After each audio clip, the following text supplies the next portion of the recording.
The Regional Cultural Committee, the RCC, is comprised of all the directors of culture of the region, and they serve in an advisory capacity to ministers of culture who would meet in COSAD, the Council for Human and Social Development.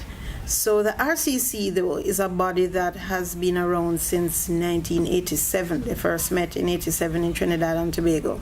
So they really have been providing this advisory role in relation to culture for over 3 decades.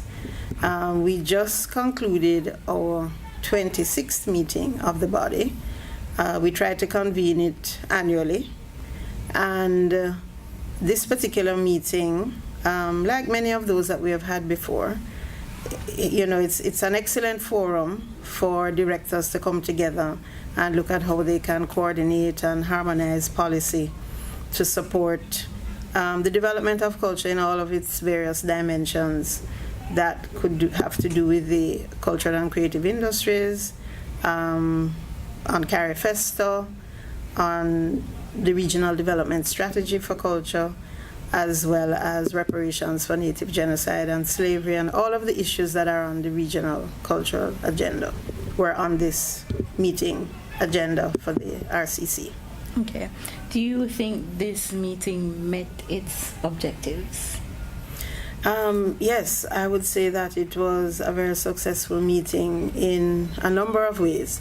I mean, we have issues on the agenda that we have been thinking through, working on for many years. For example, we just concluded CARIFESTA XIII in Barbados, and so we did a review of that experience so that we can ensure that the lessons learned carry forward to Trinidad for CARIFESTA XIV in 2019.